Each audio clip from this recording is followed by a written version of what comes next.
말씀 출애굽기 7장 8절에서 13절까지 말씀 보겠습니다. 다 함께 한 목소리로 읽겠습니다. 여호와께서 모세와 아론에게 말씀하여 이르시되 바로가 너희에게 이르기를 너희는 이적을 보이라 하거든 너는 아론에게 말하기를 너의 지팡이를 가져 바로 앞에 던지라 하라. 그것이 뱀이 되리라. 모세와 아론이 바로에게 가서 여호와께서 명령하신 대로 행하여 아론이 바로와 그의 신하 앞에 지팡이를 던지니 뱀이 된지라. 바로도 현인들과 마술사들을 부르매 그 애굽 요술사들도 그들의 요술로 그와 같이 행하되 각 사람이 지팡이를 던짐에 뱀이 되었으나 아론의 지팡이가 그들의 지팡이를 삼키니라. 그러나 바로의 마음이 완악하여 그들의 말을 듣지 아니하니 여호와의 말씀과 같더라. 아멘. 오늘도 몹시 추운 날인데 새벽을 깨우시고 거룩한 점에 올라오신 사랑하신 여러분 새벽에 나와서 기도하실 때마다 어떤 자세와 마음으로 기도하시나요? 하나님, 저의 기도가 아침에 열쇠가 되게 하시고 저녁에 자물쇠가 되게 하옵소서. 어떠십니까? 열쇠와 자물쇠, 아침에 열쇠, 저녁에 자물쇠가 되게 하옵소서. 기도로 하루를 시작하고 기도로 하루를 마감하는 그런 신앙삶이 오늘도 이어지시기를 간절히 축원합니다. 오늘 말씀의 제목은 참 이적과 거짓 이적, 참 이적과 거짓 이적, 이러한 제목으로 말씀을 나눕니다. 중심 단어는 하나님의 이적은 어떤 것일까? 10가지 재앙의 의미, 또 지팡이를 던진 이유, 이적의 현상들은 무엇일까? 하는 단어들을 생각해 보시기 바랍니다. 이제 모세와 아론이 바로에게 두 번째 방문을 하게 됩니다. 이제 하나님의 분명한 재확인을 받고 다시 떠나서 이제 바로에게로 다시 돌아가는 겁니다. 이제 모세와 아론은 이전에는 말로만 했지만 이제는 이적으로 바로에게 나아갑니다. 말로 해서 하나님의 명령을 듣지 않으니까 이제는 이적으로 다스리려고 하는 것입니다. 하나님의 이적을 술객들도 흉내를 내지만 진짜와 가짜는 금방 차이가 납니다. 세상의 그 어떤 것도 하나님의 이적을 흉내낼 수가 없기 때문입니다. 하나님의 이적과 술법은 그 근본이 다르기 때문입니다. 오늘은 아론의 지팡이가 뱀이 되어서 애굽의 술객들의 지팡이를 삼키는 능력에 대한 말씀을 생각하려고 합니다. 자, 이제 계속해서 앞으로 10가지 재앙에 대해서 말씀을 나누게 될 텐데 10가지 재앙은 어떤 의미를 가지고 있을까요? 바로 누가 잘못해서 생긴 것이 아니라 나라고 하는 내가 잘못해서 나의 실책으로, 나의 잘못으로 내려진 것임을 아셔야 합니다. 성경에서 어떤 잘못도 모두 나에게 또 나를 위해서 주신 말씀이고 나를 바로 잡게 하기 위해서 나를 죽이게 하기 위해서 나를 버리고 나를 단속하도록 주신 말씀임을 알아야 합니다. 이것을 깨닫지 못하면 성경을 아무리 많이 읽고 아무리 성경을 많이 공부하고 아무리 설교를 많이 들어도 나하고는 아무런 상관이 없는 말씀이 되어버리고 맙니다. 우리가 살아가는 동안에 말씀의 지배를 받지 않으면 완력과 폭력을 써먹으면서도 다른 사람이 써먹는 줄 알고 있는 잘못을 저지르게 됩니다. 그러므로 하나님께 주시는 방편만 쓰고 혈기를 쓰지 마시기를 바랍니다.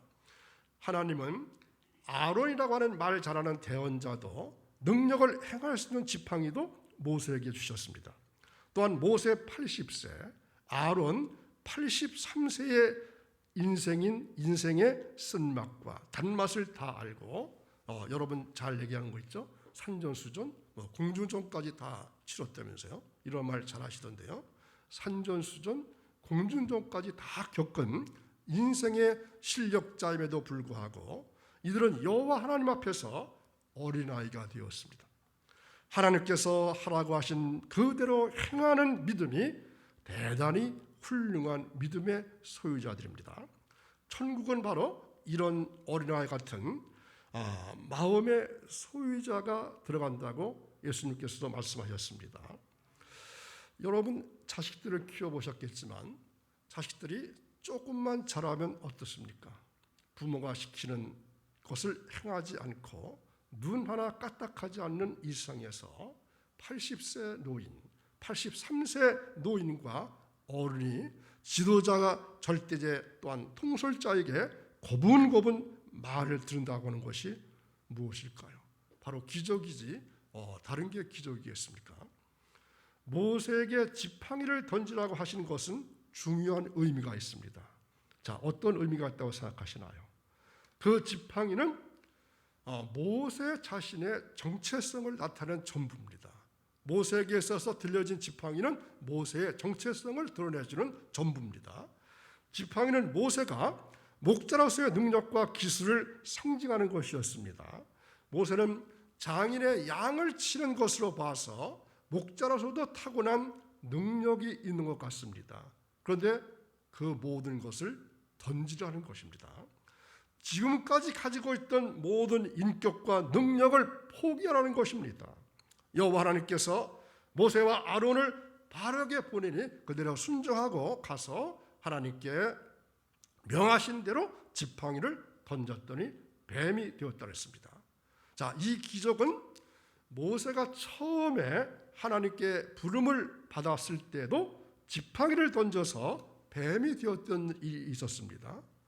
모세의 지팡이가 뱀이 되자 박사들과 박수들도 지팡이를 던져서 뱀이 되게 했습니다. 자, 박사는 점성술, 해몽, 지리학 등 폭넓은 식견을 구비한 자들로 왕의 자문 역할을 하던 사람들이 박사입니다. 요즘도 박사하면은 많은 것을 알고 있는 사람으로 지칭할 수 있지만 그 당시에도 박사는 현자다 이렇게 부를 정도의 지식을 갖고 있는 사람들입니다. 이 박사들은 애굽의 태양신이었던 태양신이 라입니다. 라를 여기 내가 아니라 영어로 라를 섬기던 남자 제사장들입니다. 이들은 실제로 주문을 외워서 마법을 행했다고 합니다. 바로도 애굽의 술객과 박사들에게 시켰더니 그들의 지팡이도 뱀이 되었습니다. 그러나 아론의 지팡이가 술객의 뱀을 잡아먹어버렸습니다. 자, 두 지팡이는 무엇을 상징할까요? 하나님과 마귀를 상징합니다. 하나님과 사탄을 상징합니다. 참과 거짓을 대표합니다.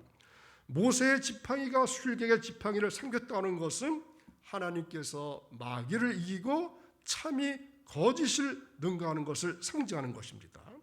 또 술객들의 지팡이는 각 사람의 지팡이가 되었습니다. 그러니까 한 사람이 한 것이 아니라 여러 사람이 지팡이를 던졌더니 여러 마리의 뱀이 되었던 거죠. 술객들이 만든 뱀은 아주 여럿이었습니다. 자, 세상에는 잠시 악을 선을 능가하죠. 악이 선을 능가합니다. 그러나 결국 하나가 여럿을 이기게 됩니다. 생명 있는 하나가 생명 없는 다수를 이기게 하는 것입니다. 왜 하나님께서는 아론의 지팡이가 거대한 뱀으로 변하는 이적을 행하라고 하셨을까요? 이것은 단지 초자연적인 능력을 보여주려고만 했던 것은 아닙니다. 뱀은 누구를 상징할까요? 사탄을 상징할 수도 있다고 그랬죠. 바로 애굽의 왕을 상징합니다. 바로는 코브라의 모양을 왕관으로 썼는데 그 왕관이 뱀의 모양, 코브라라고 하는 뱀 있죠. 그 모양의 왕관을 썼습니다. 그것은 그 누구도 자기의 권위에 도전할 수 없다는 것을 보여주고자 했기 때문입니다. 그래서 바로는 아마도 아론의 지팡이가 뱀으로 변한 것을 보고 자기의 권위에 도전할 수 없다는 것을 그에게 보여주신 것입니다. 하나님께서 바로에게 누가 더 강한 권위자인가에 대한 도전장을 내미신 것입니다.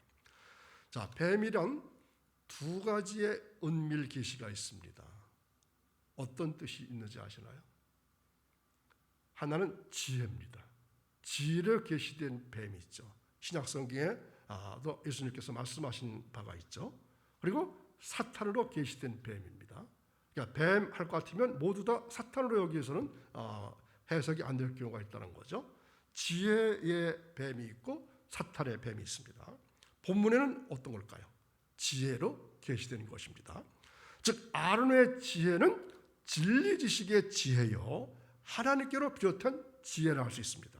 그러나 애굽의 술객과 박사들의 뱀은 기존적 사망적 지혜가 되기 때문에 진실 앞에서, 여호와의 지혜 앞에서, 진리 지식 앞에서는 빛을 낼 수가 없고 삼킨 바가 되어 버렸다는 것입니다. 그들은 하늘나라의 지혜 앞에, 진리 지식의 지혜 앞에 번번이 삼킨 바 되었고 삼켜지고 맥을 못 추게 되는 것입니다. 죽게 되면서도 항복하거나 전환하지 아니하고 계속 강박하게 되는 것이 애굽적이고 사망적이고 기존적 지식들입니다.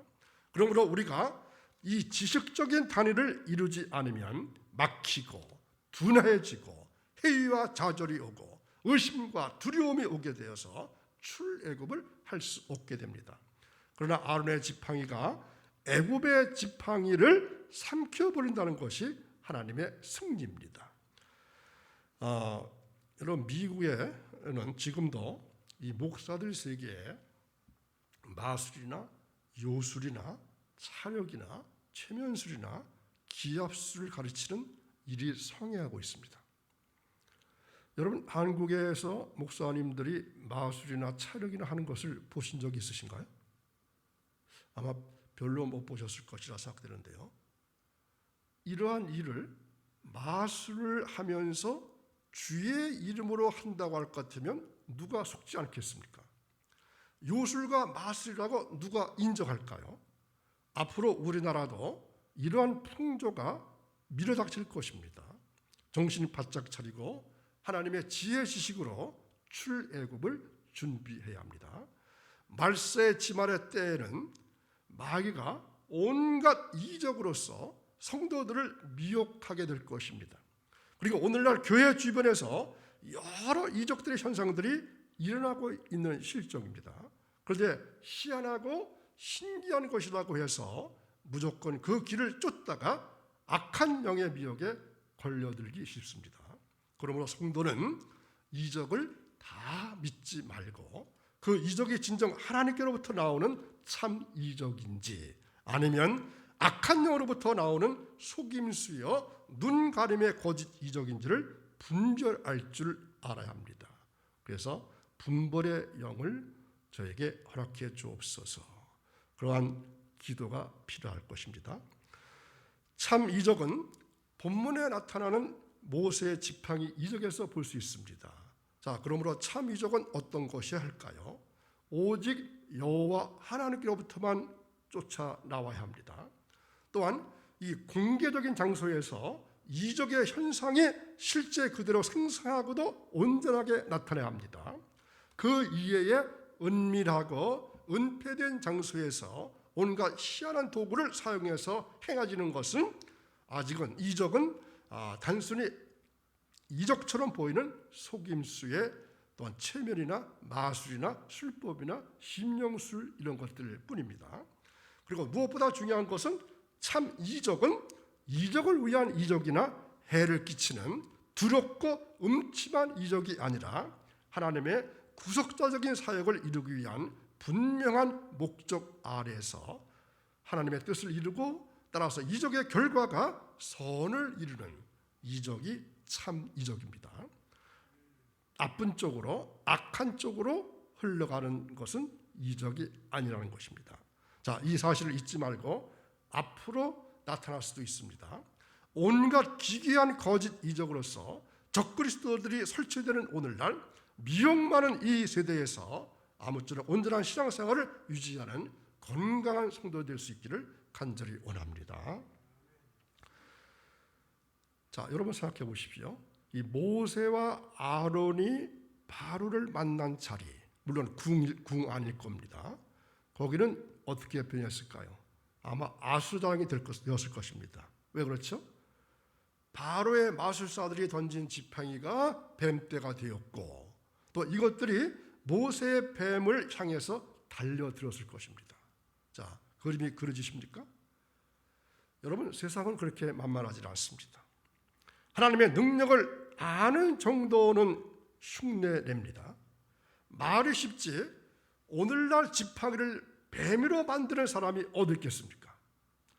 3,500년 전 사람의 능력이 현대의 능력보다 뛰어납니다. 그렇죠? 지금 이 사건은 약 3,500년 전에 일어난 사건이라고 자주 말씀드리고 있습니다. 그때 사람이 능력이 현대 사람의 능력보다 뛰어난 것 같습니다. 어쩌면 사람이기보다는 그때도 있었을 악한 영이 장난친 거라면 얼마든지 그렇게 할 수 있었을 것입니다. 악한 영이 죽어나는 세상의 능력이 그쯤이라면 하나님의 백성의 거기 넘어가지 않도록 정신 바짝 차려야 합니다. 아예 다르면 모를까 비슷하면 속기가 쉽습니다. 요즘 그 명품 중에서도 이 가짜를 만들어서 파는 경우가 있지 않습니까? 비슷하면 속기가 쉽습니다. 여러분, 가짜 휘발유 아시나요? 가짜 휘발유에 들어가는 가장 중요한 원료가 무엇인지 아세요? 휘발유입니다. 가짜 휘발유에 휘발유를 사용해서 원료를 사용해서 만들어야 가짜 휘발유를 만들 수 있거든요. 그런데 식별이 잘 어렵습니다. 가짜를 잘 식별하려면 확실한 신앙을 가지는 수밖에 없습니다. 확고함이 없으면 비슷함 앞에서 흔들립니다. 흔들리지 말아야 할 것입니다. 오늘날도 사탄은 모세 때와 마찬가지로 나타납니다. 진리를 거역하도록 하는데 모방을 하게 하는 것입니다. 가장 하나님의 일꾼 같고 하나님의 일을 잘하는 것 같이 위장합니다. 가장 하나님을 바르게 섬기는 것 같이 가장 바른 교회인 것 같이 위장하는 것입니다. 그러나 과연 그 안에 주님을 사랑하는가 하는 것이 문제입니다. 말씀의 본의를 따라서 하나님을 예배하고 섬기는가 하는 문제입니다. 그렇지 않다면 결국 하나님을 사랑하는 것이 아니라 자기를 사랑하고 있는 것입니다. 하나님을 예배하는 것이 아니라 자기를 예배하는 것입니다. 이것이 자기 욕심을 따라 행하는 것입니다. 자긍하고 교만해진 것입니다. 성령 하나님께서 우리에게 은혜를 베풀어 주셔서 우리의 마음이 강팍하게 되지 않게 해주시기를 간절히 기도할 수 있기 원합니다. 우리로 겸손하게 죄인됨을 인정하고 하나님을 내 마음의 첫 자리에 모시고 살게 해주시기를 원하시기 바랍니다. 그러므로 우리로 하나님의 말씀 앞에 겸손해지고 하나님 말씀에 따라 사는 자들이 되게 해주시기를 원합니다. 그리하여 멸망의 자식이 되지 아니하고 하나님의 구원의 은혜에 참여하는 복된 자들이 될 수 있기를 간절히 원합니다. 이제 앞으로 10가지 재앙이죠. 내릴 10재앙의 전조로 하나님은 모세를 통해서 바로 앞에서 지팡이로 뱀으로 변하게 만든 사건을 오늘 말씀 나눴습니다. 자, 그러나 이 동일한 이적을 애굽 술객들도 나타나 보이자 다시 바로는 강팍한 마음을 품게 됩니다.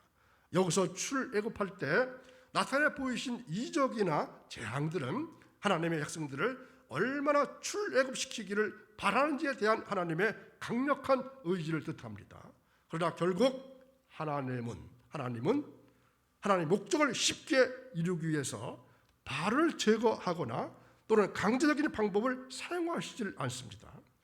최후 승리를 얻기까지 주의 십자가를 사랑하시기 바랍니다. 처음에는 지는 것 같지만 절대로 지질 않습니다. 승리의 묘미는 역전에 있습니다. 최후의 승리는 우리의 것입니다. 세상의 가짜에 속지 마십시오. 세상의 가짜에 오도되지 마십시오. 생명이 있는 것과 없는 것을 확실히 분별하시기 바랍니다. 생명이 없는 것은 생명이 있는 것에 잡아 먹히게 되어 있습니다. 아론의 지팡이는 싹이 났습니다. 싹이 났다는 것은 생명이 있다는 것입니다. 생명 있는 지팡이는 싹이 나게 되어 있습니다. 생명이 없는 지팡이는 잡아 먹힙니다. 우리의 지팡이가, 여러분이 가지고 있는 지팡이가 생명이 있고 싹이 나기를 바랍니다. 우리의 지팡이가 생명이 있어서 세상에서 생명이 없는 지팡이들을 삼킬 수 있기를 바랍니다. 우리의 삶이 생명 없는 삶을 삼키는 삶이 되기를 바랍니다. 오늘 한 날 살아가시면서 여러분의 삶이 승리의 삶이 될 수 있기를 간절히 축원합니다. 기도하겠습니다. 저희들을 사랑하시는 하나님 아버지, 성령 하나님께서 우리에게 은혜를 베풀어 주셔서 우리의 마음이 강팍하게 되지 않게 해주시기를 원합니다. 우리로 겸손히 죄인됨을 인정하며 하나님을 마음 첫 자리에 모시고 살 수 있게 해주시기를 원합니다. 우리로 하여금 하나님 말씀 앞에 겸손해지게 하시고 하나님 말씀에 따라 사는 자들 되기를 원합니다. 그래서 멸망의 자식이 되지 아니하고 하나님의 구원의 은혜에 참여하는 복된 자들 되기를 간절히 원합니다. 하나님, 우리가 최후 승리를 얻기까지 주의 십자가를 사랑하는 신앙 삶이 오늘도 이어지기를 원하며 예수님의 이름으로 기도하옵나이다. 아멘.